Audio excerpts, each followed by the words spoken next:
Thank you everybody for coming out again today. We are here just talking business with Dr. Willie Logan, who is going to tell us how to become millionaires from absolutely nothing. The name of the show is Bootstrap to Millions. And the idea behind it is to really talk to those folks who have been able to be successful creating a very successful business from just their ingenuity and a whole lot of blood, sweat, and tears, literally sometimes. So we are going to get started. We will do some questions. I'll ask some questions, and then I'll open it up to the floor if any of you may have a couple of questions as well. Okay? We'll start with who are you and what do you do? Well, first of all, thank you, Stephanie, for providing this opportunity, and thank each and every one of you all for being here this evening. One thing I want to say is that none of us start from scratch. You know, either our parents, some teacher, a neighbor, some stranger, but we all along the way, life experiences prepared us for the journey upon which we are undertaking. And so I do want to give credit to all those who helped me to become who I became, even before I knew what they were giving me and offering me would contribute to that. My name is Willie Logan. I was born in Opelika. My grandparents moved to this neighborhood back in 1920. My mother went to Dorsey High School and then moved back during the Depression to Georgia before she relocated back here in the late 30s. And so I'm a lifelong Miamian. I grew up understanding and knowing that I would go to college. You know, there was no question that I grew up understanding that education was a lifelong experience, that you did not stop learning, that you had to be intellectually curious, that you had to always know that what you know today may not be as useful or relevant tomorrow if you don't learn something the next day. And so that I think led me to starting a business back in 1980. We first wanted to create commercial development and an industrial park. And the idea was that there were lots of land in Opelika that was underutilized. There was lots of public land that was underutilized. And that we had just experienced civil disturbances which brought out the inequities, the issues that particularly people of color had. And so I thought starting a business, starting a real estate company, something that would create equity, but also generate revenue and create jobs and transform a community was a way to do it. And I did it at a very young age. I was 23 when we started the company. And part of it was between graduating from college and the age of 23, I had 5 jobs. And I knew I wasn't made to work for anyone. It was that entrepreneur spirit that was in me that I didn't want an 8-to-5 job. I wanted a passion activity where I was building something. There was no time limit what I would put into it because I believed in it and I thought it was important. So, okay, this is an important question we got to start with. What is your business worth today? Depending on which financial statement you look at, let's say $250 million. Okay, and being in assets and revenue? I say assets is $250 million. I'll say our annual budget is around 10 or 11 million. Okay. In any given year, depending upon whether we do a real estate transaction, a deal, we can get revenue in one deal, 20, 25 million. That doesn't happen every year, though we're on the path to begin to make that happen every year. But our annual budget is around 11 million. Our annual revenue, I would say, over the past 3 to 4 years have averaged about 15 million. Okay, nice. So when you started this business, you said, I believe in 1980. Yes. What did you start with in terms of what did you have available to you outside of your passion and ingenuity, and how were you able to get the investment? Well, a couple of things. I was politically active, and being politically active, I had relationships within both the community as well as in government that helped me to understand the opportunities that were coming down the pipe, and the fact that there was, as I said, 300 acres of property at Opelika Airport that was underutilized, and so we went to the county, and we said we wanted a lease on that property to develop some warehouses.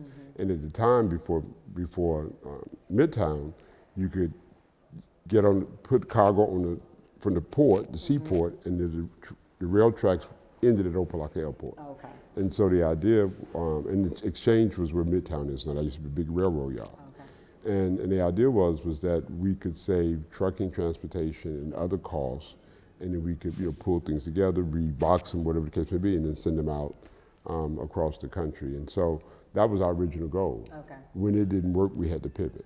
And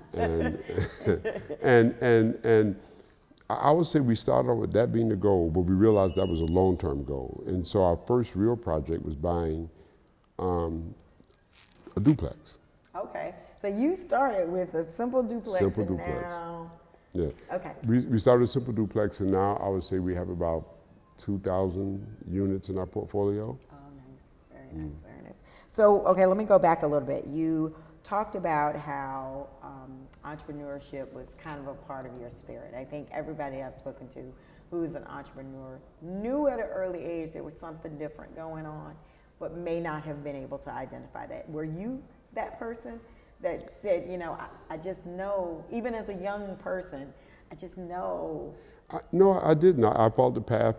I was told you go to college, you get a professional degree, so whether it's an MBA, a doctor, a lawyer, you go out and get a job with a big corporation or government, you get a retirement, you get health insurance, you do that 25, 30 years, and then in the meantime, you have your little gig. Right. And so my parents, they had a job. My mother worked at the hospital, but she had a little gig. My father did construction, but he had his little gig, his little business. And so I grew up. In the 50s and 60s, 70s, you work for institutions. You needed security, not like today where nobody wants to work. That's true. Everybody wants to be sort of free spirit, But wasn't the way I was taught. And so that's why I had 5 jobs. My first job was at AT&T, right off of Wall Street. I applied, I got accepted in the management program. And after 2 months, I realized that that wasn't for me, Right. Treating my work ethic and my ambition and my commitment to purpose ran too deep for me to be in a structured situation where I had to wait until, this time. It had nothing to do with my ability or my willingness. It had to do with this is the system, this is how it works, and that just didn't work for me. And then I had a hard problem making other people rich. Yeah. Off of my talent. Right. Why not make me rich? And then I realized that the people I was working for, and this is just being attuned for politics, weren't investing, spending money, or doing things in the places with the people that I cared about. Right.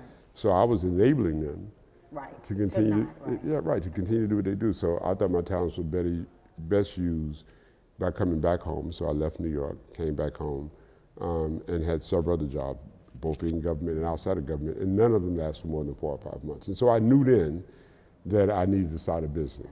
And so I was an accounting major, so I started doing bookkeeping and doing people taxes, et cetera, until we set up what is now known as 10 North, and we bought a duplex back in 1981, about a year after we started. But this is really important to know. I got an investment of $25,000 when we first started. And it was not someone I had knew. It was a stranger who I had been kind to and he heard about this business and made an investment of $25,000. That's nice. And let me just give him a shout out. He's dead now, but his father was Dr. McCormick in the McCormick building on 3rd Street in North Miami Avenue, right by the Expressway. It was Ed McCormick, who passed a couple years ago, who was a huge developer. And who made the investment. And he said, I want to give you a chance. So. What was the pitch? There was no pitch. There was no pitch. So you had. There was no pitch. I'm not quite sure how he found out about it, to be honest with you. But he called me one day and he asked me to come meet with him. I met with him. He said, I heard you trying to start this business. You're trying to do something at the airport. And he had an industrial park in Opelika. And his industrial park was right across the street from the airport. And he said he thought that it was underutilized property and that if we developed that, it would help bring infrastructure, et cetera, et cetera, et cetera. It would help his property. So he was motivated. Okay. But and I didn't understand that much at the time, But it just goes to show that, you know, a word of kindness, an effort of kindness, you never know when it may be returned, and not necessarily by the person you were kind to. And so this is someone who invested in an idea because he thought it was a decent person, and he thought he could benefit from what we were proposing. So now you said you started this business in 1980, correct? Yes. And the name at the time was Opalaka Community Development Corporation. Yes. That's correct. Now it's 10 North. Why'd you change the name? Is there a marketing Well, I think reason? a couple of reasons. First of all, I grew up in what is now Miami Gardens, but I thought it was Opalaka, and I thought it was important. And I love my community. You know, I love my neighborhood. I love what I thought was the city I grew up in, and so. And I was 22 years old. I couldn't come up with anything else, so Opalaka was easy. Right. You know. Right. And then once you do something, you know, it's hard to turn a ship, you know, 5 years, 10, 15 years, 20 years. And there was the other thing, I didn't want to run from identity, you know, our history. Right. I didn't want to run from the city of Opalaka because of oftentimes how it's perceived. Right. And so it was very difficult to change the name. But I also recognized that we were not of Opalaka anymore. I mean, I may be the only employee out of, I don't know how many employees we have now, about 40, 35 or so, that's from Opalaka. Right. You know, and so it really, and our work isn't just in Opalaka. Okay. And so it really was something we needed to deal with. We changed the name to 10 North Group for a couple reasons. It's 10 miles north of Miami. Okay. It's how Opalaka was known when it was first founded in the 20s. Okay. The city that's 10 miles north of the train station in Flagler Street, because we had a train station in Opalaka, and the next one was in Palm Beach. And it's 10 degrees north of Dakar Senegal, and Gorée Island is where 90% of the slaves that were brought over from West Africa that ended up in the United States came from that port. Okay. And so 10 degrees north of Africa, motherland, 10 degrees north of Miami, which is how the city promoted itself when it first was founded. So we connected to both our historical history, the motherland, as well as the history of Opalaka in Miami. And then obviously group, we believe in collaboration, we believe in working together.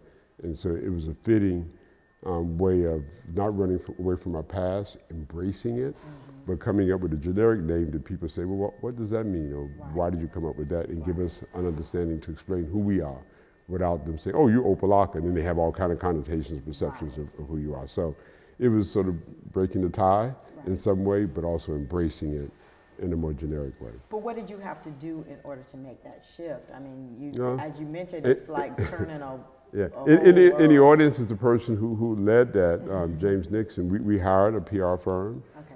We spent $250,000. It took us about a year and a half because we did focus groups, we did research, we talked to stakeholders, we tested it, and then once we came up with a name, we had to deal with the logo, and then you had to create the brand, and then we had to promote it. And so I think we rolled it out last August, September, and so it's been a And year the now. reception is Oh, it's wonderful. Okay.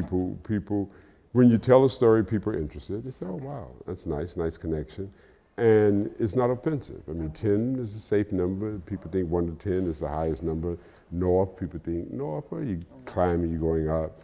And group, people connect to that, and there's not really any negative perceptions with those words. Okay. And so it gives us an opportunity, like I said, to define ourselves. And how people perceive us, hopefully, would be on our work and not on other noise that may be out there. Though, let me say, I can still go into a room, a business room, a bank, chamber, anything like that, and they would look at me as a former politician from Opalaka or a social service worker.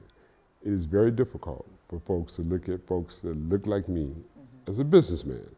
Though they would take somebody who may be president of a bank, I don't care if it's Wells Fargo, never created a job in their life, never had to make payroll, they just got a good job because they knew somebody, you know, and they're, all of a sudden they're business people. They created the first job, you know, and so we have that perception that we have to overcome, and I think one of the more important things is to understand that it's real, and then you come up with strategies of way of working around it, over it, through it, understanding that it's reality.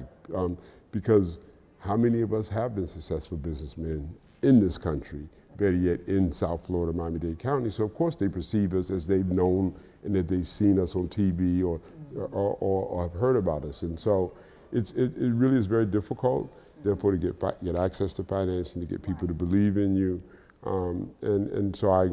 So know that it's a battle. Right. You know, it doesn't matter whether you want to start a shoe store or you want to have franchises of beauty parlors, or whether you want to do real estate, or whether you want to sell bags. I mean, the reality of it is that it takes tenacity. It takes intellectual curiosity. Right. You always want to read, always want to learn, always want to put yourself in a position where your brain is being challenged. You know, and so whether it's, you know, looking at documentary films, going to an art exhibition, you know, listening to a podcast, going to a book fair, I mean, whatever the case may be, but put yourself in an environment where you're always challenged intellectually, and challenged in such a way that you can think creatively. Right. But because what I did 10 years ago and how I did it will not work today. Right. What I did 4 years ago and how we do it will not work today. And one of the things, I mean, every year we pivot. We look at what happened last year, how the economy's changed. Nobody works from the office anymore. Everybody works, you know. We So were I just mean, talking about that. exactly. And after COVID, we didn't go back to the office. Somebody wasn't working in the office, it's their choice. But we had to pivot then. How do you manage people? Right. How do you build a culture? How do you stay connected? How do you wanna have keep this building. collaboration? Yeah, that's right. Exactly. And so we had to rethink. You know, now you got Chat GPT. You don't need nobody to take minutes or notes. You don't need nobody to summarize a conversation, you know, because you got a machine that'll do it quicker, faster than any human being. And so if that's what you were doing, you know, you had an administrative assistant that was their full time. How do you now repurpose that person? Because that job has been taken by chat. Right. I mean, it's gone. Right. You know what I mean? So what are we going to do? We're going to keep this person? Or Exactly. Or we're going to retrain this person, repurpose this person. And so I think one of the keys to growing a business is just always be willing to adopt, to grow, and to change. And put yourself in an environment where you can do that, you know. And don't think what you did yesterday and how you did it yesterday will work for what you need to do tomorrow. That's true. That's true. In this world, for sure, in the whole media world. 1980, you started the business, and then I think at that point was when you became the mayor for a couple of years. Actually, I was the mayor before. Before, Yeah. okay, so I read that wrong. And then you were also with the House of Representatives Yeah. at some point. How has your political knowledge really served you well as this business owner? I mean, development, especially in this area. So let me say, first of all, I had a partner in this business when we first started. She was the first employee, Stephanie Williams Baldwin. Many of y'all may know her daughter now, Jasmine Baldwin. But you know, I did the politics and she ran the business. It was as simple as that. Okay. I mean, she used to refer to me as her husband at work, and I refer to her as my wife at work, because, I mean, we were partners in this business. And so I really had an opportunity to spend most of my time, to be honest with you, the first 18 years, first 20 years of the business in politics. It really was only until 2000 where I came back full time to run the business. And Stephanie now is retired. But part of it, I think, was that what politics did was, first of all, you learned that there was no permanent friends or enemies. And you had different bed partners, so to speak, depending on what the issue was. Now, things are a little bit different now, in the last 10, 12 years of American politics. But back in the 80s and 90s, we could be enemies one day, or fighting like two, and then the next hour, there's an issue that I need you on. Right. And so you never really had, and so it was a really, really good lesson that we don't have to agree on everything for me to find something that we can agree on and work together to move something forward. The job done. And everybody has a useful purpose, you know, and so, and then in politics, you know, some people are good in education, some people are good in taxes, some people are good in environment, some people are good in criminal justice, some people are good in, and so you meet all these people had various interests, various skill sets, talent, and I felt like I got a PhD in any number of subjects because of all the public hearings, all of the laws that statutes before they became law that I had to read, and the budgets that, I was chair of, at the age of 32, I chaired the Criminal Justice Appropriations Committee. It was like a $30 billion budget. All the judges, all the sheriffs, all the jails, all the prisons, all the clerks were under my jurisdiction. Right. And I was not a lawyer. But I learned it. I understood. I visited prisons. I went to the courts of the clerk and understood what they did. I went and visited the state attorneys and the public defenders and all the people that were involved in the criminal justice system, and I knew it well. But what that has done as a business person, not only do I know a lot of people, and a lot of people know me, but I really understand the nuances of personalities, of issues, of why people do things and what motivates them and how to find common ground to move forward. And so one of the things I say, no only means you got to find a different way to get yes. That's true. Yeah, it doesn't mean no. It means that the way you want to do it, the way you said it, who you said it to, how you said it, when you said it. Just say it to somebody else. Right, but you need to pivot and Right. either change your pitch, find somebody else, send somebody else, but no doesn't mean no. Not particularly if you believe in it. You just got to figure out a way to make it a yes. Move and shift and move. I have a friend that used to say, you got to figure out, sometimes you got to back into it. That's right. So I was like, that's a good way to learn how to do that, exactly. for sure. Okay, let's see. I have learned by reading your, thank you very much. By reading your bio that you are, and correct me if I'm wrong, you are an ambassador of the African Culture Fund and the Foundation Festival in Mali, the ambassador of the Americas of the Museum of Black Civilization in Senegal. So your work has become international. Is that a connection with Tim North, or is that Dr. Willie Long? Well, there is not a separation in Willie Logan and Tim North. Okay. Let's be clear about that. And I think, I said one of the reasons I think this business has been successful is because I believe in it with all of my heart and I'm passionate about it. And it's my life's work. And so therefore, everything I do, I think about not only the company, but the employees at the company, as well as the people that the company serves. Okay. And so, whether I decide to stay out to 2 o'clock in the morning, I think about what impact that's going to have on what I'm supposed to do and the people that are depending on me to do it the next day. And so it always gives me pause and gives me purpose. And one of the things that I really do believe in is that art is transformative. Okay. And I define art in a very broad way. I consider this to be a form of art. I believe that literature is a form of art. And so, because of that, exploring the world, going to galleries, going to concerts, going to lectures, going to see film and festivals, et cetera, I think has broadened my understanding not only of what. Can we turn the music down? So one of the things we do is public placemaking. Right. I had to leave Miami to see that in its earnest. I saw it in Europe, I saw it in Asia, I saw it in some places in South America, I even saw it in some places in the Caribbean. I did not see it. You found it in the older cities, but you did not find it much here in Florida. Right. And in that, I wrote a chapter in the book on placemaking, and discovered that Amsterdam, if you take the city core of Amsterdam and you took it and you put it where if you took the train station that leads down to the red light district where the cast of King stays in Amsterdam, and the lakes, the rivers go behind it, the canals, you can put that train station where City Hall in Opelika is, and Opelika Boulevard, and the streets that go behind it is the exact layout of Amsterdam. The urban designer that created Opelika in 1920 just copied the layout of the city of Amsterdam. Now, why is that important? As we begin to think about work, livable, walkable cities, you can't do that in the city that's on a grid.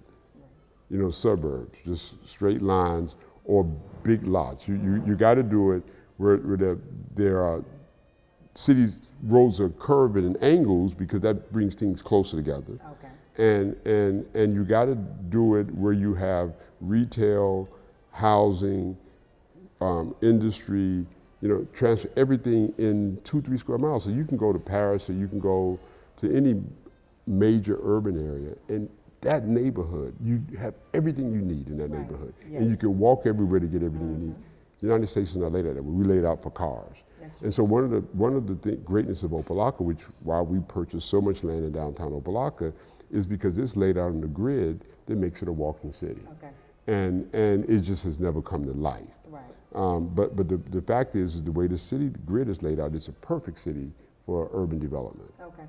And it's very unique. Coral Gables is like that. Miami Yes. Springs is like that. Those are only 3 cities that are off that Dade County grid. Where Okay. everything is just straight, avenues and streets. Right.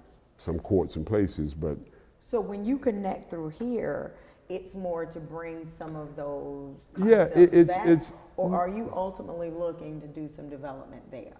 well, Look at the international. I'll say. Breaking news, you can tell us now. So we have a tremendous art collection. It's worth millions. I would say the most important part of it is African contemporary art. Okay. That we mostly collected from West African artists. And so we're on a mission in terms of probably having the most important contemporary African diaspora art gallery that's accessible to the public in the country, but more importantly in the hood, Yeah. where we don't have to come to the PAM, and it's free. You come see our stuff, it's free. Okay. You know what I mean? You don't have to pay $25 membership or to get in. You don't have to drive. If you live in Opa-locka, Miami Gardens, you just get the bus or walk down the street and you're right there. We do oral films. We have interviewed about 12, 13 folks that have been important to the development of Opa-locka and Miami Gardens, and now we're branching out. We're going to do H.T. Smith and some folks who are not necessarily in Opa-locka, but the idea is that we think history, we think art is a tool to not only bring people together, but to inform people. Right. And you just look around this room, you got different generations, you got different genders, you got different it's a way of bringing people together and bringing them to a space that they may not otherwise connect. And so we use our relationships in Africa we hope one day to bring economic opportunity. There's absolutely no question about it. We've looked at a couple opportunities there. They just haven't panned out yet, but we have great relationships. Like, for example, during our Basel, I call him the Malcolm X of West Africa. He's now the minister of the State Department for Mali. Our State Department say Mali is dangerous. That's because they kicked the damn French out. So now Because these young people are tired of these colonials running their economies. Right. And so every time you have one of those, the Americans and the Europeans say, oh my God, it's a coup. No, these young people are tired of these French folks owning everything and running everything. Right. He's coming over for our Basel. We bring the culture from the Minister of Culture from Abidjan. From Ivory Coast, Abidjan to capital. So the point is that we're developing these relationships with leaders in these countries, with institutions in these countries, and so the idea is that, somebody's going to make some money. Right. It may not be what I do, but we're building these opportunities where people can connect and build these bridges. And there's, I'm 67, so no matter how you look at it, there's more years behind me than in front of me. But if you look around this audience, somebody here may be trading with one of these countries. And so I become ambassador, I become engaged and involved in these countries, in these important institutions, as a way of building a bridge, building opportunity, bringing dialogue, because when we think of going to Africa, we think about going to Kenya and Egypt. We don't think about going to the cities. And look, the average age of Africa is 19 years old. The average age of Spain is 52. Where do you think the workforce is going to be? Where do you think, who's going to be buying the goods and stuff? Right. Europe and America and Asia are dying, other than India, are dying countries. Everybody's over 45. Right. Nobody's having babies, but in Africa. The average woman is having 6 babies a year. Right. You know what I mean? I mean, not a year, like 6 babies, each average woman. So that's where your workforce is, that's where your economy, that's where people are going to be buying stuff. So eventually, that's That's where the natural resources are, you know, and it's the largest continent. So there are any number of reasons to believe that that's where the future is. And so part of what we're doing is beginning to build those bridges, build those opportunities, because we don't have any connection with them. Right. You know, to buy a Caterpillar machine from the United States, if you're in Africa, you got to buy it through a French company, because this damn country has an agreement with France that they won't sell certain products directly to the African countries, which means they got to pay 5 times as much for an air conditioner or a tractor. Right. And it takes 3 times as long or 4 times as long to get it there. And then they wonder why the economies don't do well or why they can't finish construction. You know, but it's our laws, it's our trade policies that have created this imbalance. And so we're trying to create our own direct. You got internet now, what so other countries are exactly trying to our do own. because they recognize there are And resources then when down we there understand that are and that's how untapped. politics are, when we understand these laws, these bad laws that are to keep us down and to lift and keep the business to them, then you understand, well, now is why I need to go out and vote, or why I need to be to the city commission meeting, And figure out how exactly, working. and make those laws work for me. So, okay, I'm going to ask a couple more questions, then I'm going to open up the floor for everybody else. One would be, as I was looking through or look at 10 North Group, even though it's a development company, it feels like there's a level of social entrepreneurship connected to it because of the affordable housing piece. Oh no, absolutely not just because of affordable housing. We do all types of social services. Right. We at all of our apartment buildings, we do wraparound services for the residents. So if the kids need to go to an after-school program, or someone has an abuse problem, or someone can't pay their light bill for some reason, we have all types of programs that we serve the families in our developments. We also, some people take their profits and buy yachts and have fancy offices, and no.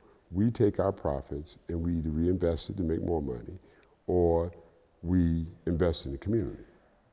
And because I believe, and I really believe this, I believe that if you treat your clients well, so they could be your residents, they could be people who are buying goods for you. We have a mortgage company, so people get business loans. I mean, CDF, so people get small business loans. If you treat them right, then they're going to not only succeed, likely, but they're going to do right by others, which means that you're building an ecosystem that you also can continue to thrive.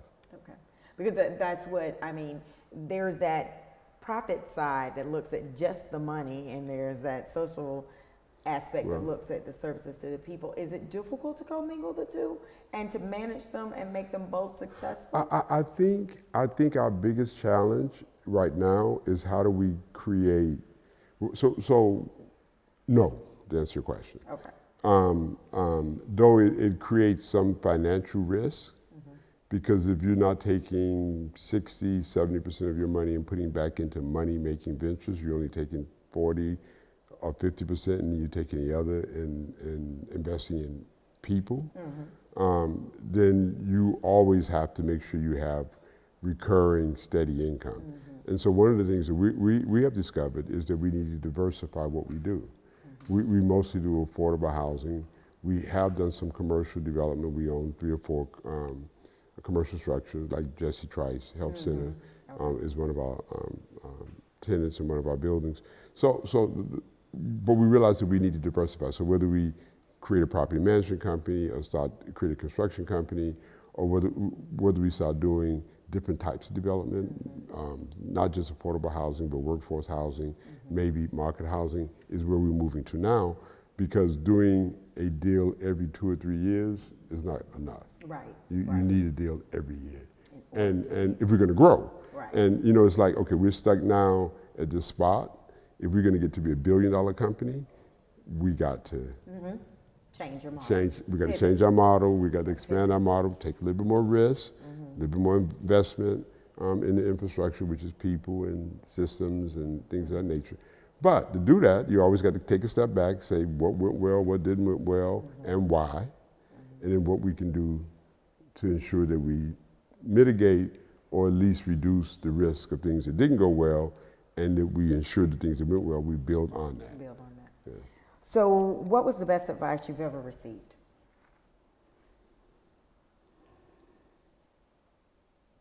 You don't even remember. I've gotten a good advice, and You know, I can't remember my mother the first 13, 14 years of my life because my dad was everywhere and did everything. But I ended up being a mother's boy. She lived much longer than my father. And my God, she left so much wisdom. It's sort of hard to not use hers as an example. But I think probably the best advice that I got was that it's important to have both a good income statement and a balance sheet. And I say that means that if you ever run out of money, you have assets, which is your balance sheet, that you can either borrow money against, you can leverage, or you can dispose of to be around for another day. Okay. And so when we say we have $250 million worth of assets, but $15 million for revenue, you see the balance. And so if we need to go out and get a loan for $2 million or $5 million against one of the assets because you didn't earn as much money as you expected, you can. Or you had COVID or whatever, you had some kind of downturn. So I think that was probably the best advice that I got early on. And so we always, from the beginning, starting with the duplexes, then the townhouses, then the small apartment complex, then some single family, we always looked at owning stuff. Right. The art we purchase. I mean, because I know the artists, I go to their studios no matter where they are in the world. I don't buy from galleries. I don't buy from brokers. I go to artists. I say, if you want your work and what you're talking about to be known by the people you're talking about, then you need to sell it to us at a rate that we can afford. Otherwise, Meta buy it, and it'll be in storage. They may show it once in 30 years, and nobody look like you, who you're talking about life's experience, will ever see it. And so that's our model. And so, we probably paid 30 cents on the dollar for the art that we purchased. And we have any important artist on the continent of Africa in our collection, period. Very nice. And it's been much easier there than it has been here in the United States. Well, I mean, meaning for identifying artists? I think there's a level of community and a sense of brother and sisterhood that you in Africa that you don't find here. They have not been as, in other words, you don't find a lot of, let me not say it that way, let me say it a different way. Hey, they don't have as access to as much information outside their community as we do, and so they're much more connected to each other. And the importance of building each other up and supporting each other and working with each other is they haven't had to deal with segregation and integration. They were always the majority. They were always segregated amongst themselves. And now they run the governments, they run the businesses to some aspect. So it's a different. I've heard that also in Caribbean islands a lot as well. Yeah. I mean, when I'm in Africa, I feel at home and I feel very safe. Much safer than I do here in the United States. Wow, that's interesting. And by the way, nobody runs around with guns, nobody murder anybody, nobody rape anyone. I mean, people rob because of economic, like pickpocket and stuff like that, but nobody physically harms the next person. That doesn't even, they think we're crazy, and they say they're dangerous. And most people around the world do think. We're out of our mind with all these guns and the violence and. And it's all. It started from commercial, and now it's gone to something that we can't. Anyway, control. I know we get. I know that's a whole other conversation. Are you ready to say you're successful? Oh, absolutely. I believe we've been successful from the start. I think the real question, to me, the better question is, how do you continue to be successful and to be more successful? But I heard you say we. Do you consider yourself successful? There's no me without we. Okay. All right. That's a good way to answer that. So now we will turn it over to our audience. Is there anyone here who has a question for us? By the way, I haven't missed. You heard me say I had the baddest, smartest, best mother in the world, and my father was the greatest. I have the baddest, smartest, and best wife in the world as well. See, so you found somebody that was like your mom. So no. But the point is that I didn't do any of this by myself. I talked about Stephanie, my wife at work. There's always always somebody there with me. There was always collaboration. There were always, there was always an angel in some fashion that was there. And if you realize you can't do it alone, and that there are people there that are willing to help you, guide you, support you, encourage you. My mother used to say to her sisters, my aunts, she said, "You're gonna spoil that boy. Why are you going and washing his clothes and picking his clothes to clean?" She said, "My boy worked 20 hours a week, 7 days a week." She said, "You go to a white folks' house and you clean their house and look after their babies. Why wouldn't I do that for my son so he can work 20 hours a week and make money like they're making?" Okay, good point. Well, she was retired. Right. I was in the legislature, going back and forth to Tallahassee. I had a business, 6 or 7 employees. I couldn't afford a maid. I couldn't afford a driver. So she took care of it. She said, why not? And until I got a wife. And then when I got a wife, she would cook, because my wife was a lawyer, and she worked like a fool too. So she cooked for both of y'all? She cooked for both of us. Cool. You know what I mean? And took the kids, So the fact is, none of this would have happened without we. Okay. And though I think I'm a hard worker, I think I'm smart, I think I'm insightful, I know without the we, I wouldn't be any of those 3 and wouldn't continue to grow those 3 things. Very nice. Very nice to give credit in that way. Anyone want to ask a question? Here, wait. We might want to give you, I don't know if we can hear you, but I talk loud. Uh-oh. Look, I'm about to cause a mess here. Okay, right. Okay, here we go.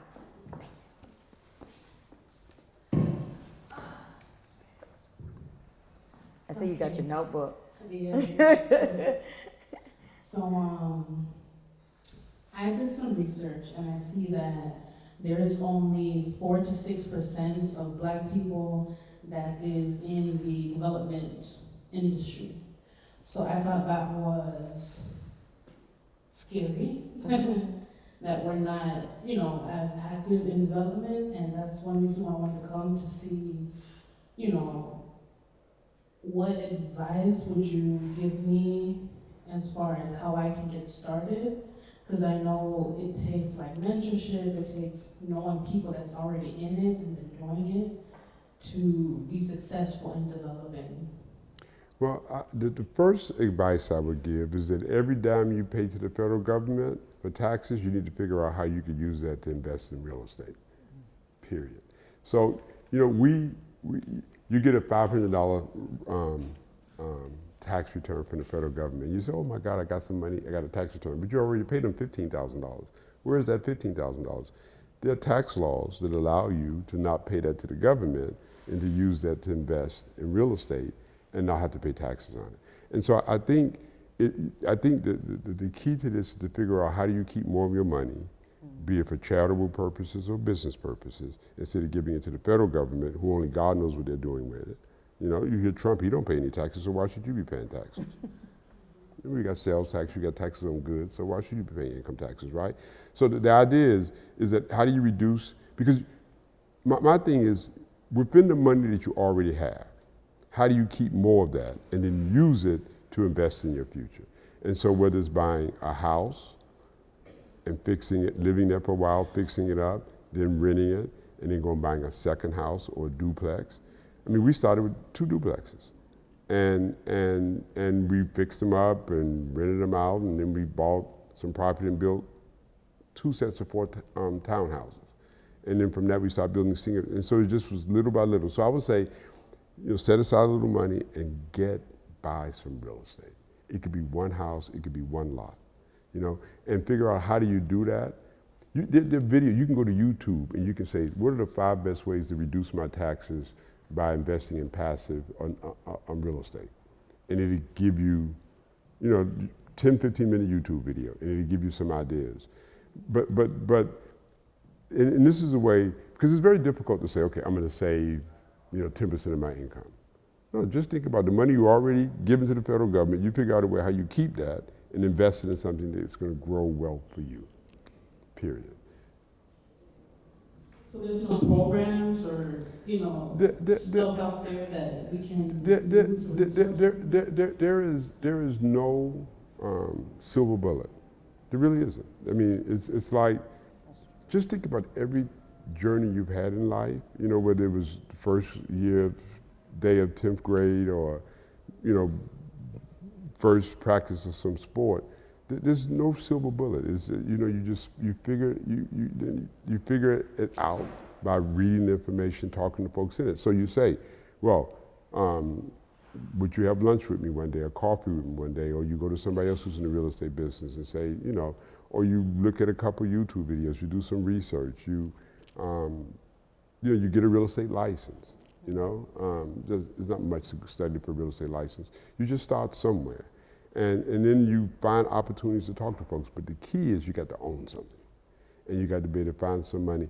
And you know, one of the things that I was suggesting, and my wife and I did this, that we instead of buying Christmas gifts, all that silly stuff, you know, we like to buy, you know, that we would take Christmas gift money and set it aside to save 3 or 4 years, so every 4 or 5 years we could buy. And part of it was that her grandmother had some property in St. Lucie, and so we wanted to add to that property. So every 3 or 4 years we would buy another lot, another duplex, you know, just to expand the footprint of the property that we own, or she was inheriting it. Instead of buying each other gifts, you put. Yes, exactly. And we did that for art the same way. So we would use it to buy assets. And assets, in many cases, that we either can deduct from our taxes or reduce our tax liability because they were expenses. Thank you. Anyone else? Give me one. Okay. Thank you. My name is Zuri. I'm a 6th grader at Matter Brickell Academy in downtown Brickell. And it's an entrepreneur and technology school. So in 7th grade, we're going to start our business classes. In 6th grade, we're doing technology. My question is, who was your mentor or who inspired you the most to do what you did? My father. And what was some of the advice he gave you? Well, any important event that occurred, so whether it was, you know, Bill Russell beating Will Chamberlain in the NBA playoff, or whether it was Kennedy being assassinated, or King's funeral, or George Wallace's speech at the Republic. I mean, any significant event that happened in my life between the time I was born and I became a teenager, I only can remember being with my father and him talking to me about it. So he was very influential in helping me to understand how important events outside of the house were. You know, whether it was political, whether it was civil rights, et cetera. And he was an entrepreneur. He had a 5th grade education. But by the time I got in 1st grade, I could do ratios, I could do all types of, because he taught me how to read box scores for baseball, and I was able to predict whether my player was going to have the best batting average, or whether the receiver was going to have the best yards, because he taught me how to, you know, do the math. And he had a 5th grade education. So he was a brilliant individual who was dedicated to his son, and I could fish, I could hunt, I could drink moonshine like the best of them. I could build anything, you know what I mean? Yeah, exactly. So, I mean, he certainly was the most he was most influence in my life, and he just had a work ethic that just wouldn't stop. I mean, he would get up 4 o'clock in the morning on Saturday, drag me out to the Everglades, we would fish, be back home at 7. My mother would have the biscuits ready, the whole neighborhood would be over there, we had the fish fry, and then in the afternoon, he would go out and sell some of it. You know, so he was just, so it was like the community, it was entrepreneur, and it also was work ethic, you know, and so he was the biggest influencer by far in my life. Thank you so much. Thank you. Anyone else? You have a question back here? For you, I would say if you're interested in learning how to do it, I would work. I would ask nobody's hiring right now. He also said lunch. He also said lunch and break. Learn, right? That's what I did. I worked for investors and I learned how to do it. But anyway, my question for you was about this. There's like apps out there now. One is called Roots, for example.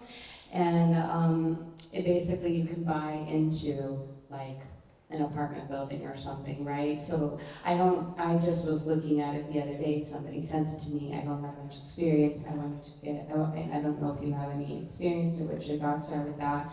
I guess there's so many scams right now, I think, but as a way for people to get in, that want to get in, to invest, it's a lower lift, you know what I'm saying? Because you can contribute a smaller amount to maybe an apartment building, and then you can get a return, so at least you can get your foot in the door without so much money down. I don't know what your thoughts are. But the only thing that concerns me about that is that, you know, that, I mean, there's a front page in the paper today about somebody ripped off millions of dollars from somebody selling them real estate deals. And so, you know, if you got money that you can risk, or if you know who are the people who are involved in it and you really do believe in them and they've demonstrated they're honest and they've got proven track records, I would say yeah, but, you know, if you're gonna do that kind of investment, just, you know, every once in a while buy a little stock in the stock market, because you can buy into a real estate company that way without actually investing in an apartment building that needs to be developed. And you may not know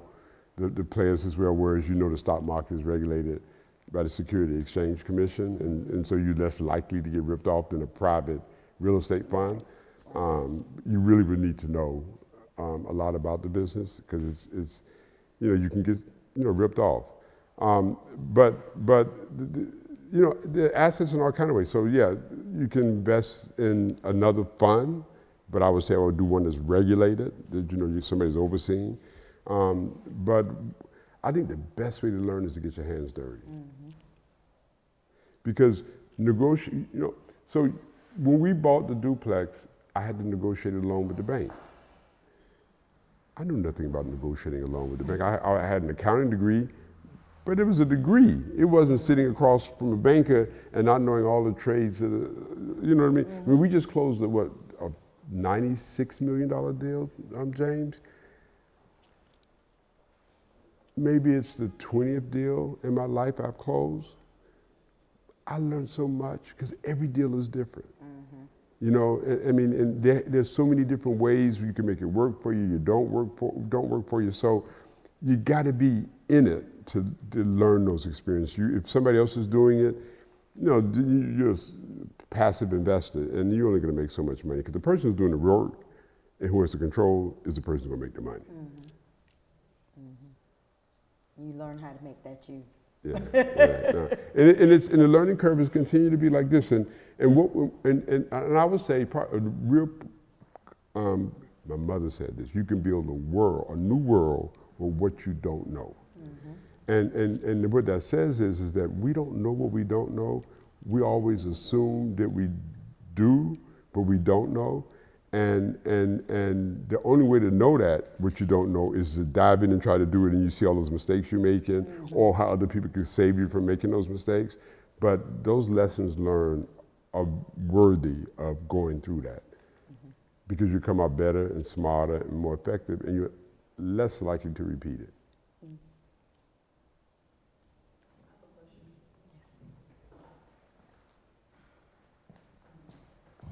I'm an influencer. So my situation is I recently inherited some land, minutes from Edison Middle School. It's an empty lot, and I don't have like access to capital or anything to build on it, and I'm nervous. I'm in the healthcare field. You said near Edison Middle School? And it's from walking distance. Oh, okay. So go ahead. You finish the question. And so, you know, I get the phone calls, and Don't sell of course it. people are calling every day. Don't and sell I it. refuse to sell. And then when we did the transfer ownership, of course the taxes went up the roof, but I'm able to afford it now, you know, annually, but I'm a bit nervous about what to do. So let me recommend. First of all, you know that's where they want to do Magic City, and one little white guy owns half of what used to be Little Haiti, now around 62nd Street. But the school board and the county owns the rest of it in the city of Miami, the Range Park, and then Edison Senior High School, all that empty land where the track is, and then all the public housing that's next to it, and then there's the middle school. So all that's publicly owned land. There are a bunch of us, 4 of us, black folks, that are going after that, all that land. You know Tokosi? I've heard of it. Okay. You know who I think would be really good for you to talk to is Carol Gardner. She's the executive director of Tokosi. All those apartment buildings you see from 62nd Street all the way down to about 56th Street, and the ones that are across the street in 7th, that's what Tokosi headquarters is, and they have black developers, 4 of us. Right across from the McDonald's, right off the express. Yeah, right off the express. So what's the name of the theater is? Yeah. Sandra Rivers. Yeah. Jesus Christ. So Sandra Rivers Theater, the building apartments, they own that, and then all those apartments just south of that, and then the apartment just west of that. They own all of that. Tokosi Community Economic Development Corporation. Carol Gardner, black woman, live in Liberty City, Gardner.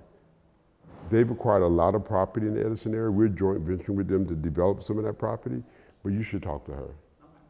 Yeah, and I'll give you a number when we leave. Matter of fact, you give me your number and I'll put the 2 of y'all together. Yeah, but she would, because she's based there, so when we hear about opportunities, particularly when black folks own land, we ask them to talk with her, like when people own land and the families get land in Opelika and stuff, they oftentimes sent to us to get some guidance, because you don't want to lose it.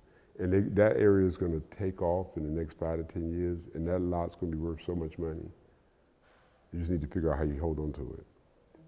And you have people like Tokosi who could help you. Okay. Because I spoke with the Miami-Dade Chambers of Commerce and some guys there, and he basically told me, he said, well, you have a business. I said, well, I opened up a LLC, but I don't have business experience, or anything. And like, I had a less than 15-minute call, and she just shut me down. So I was like, I don't know. And like, yeah.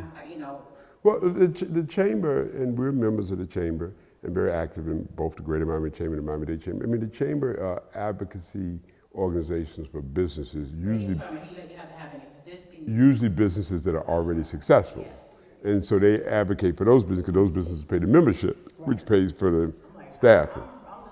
You need to go to somebody like Carol, who's a developer, a black developer with a social entrepreneurship spirit, and you can trust what she says.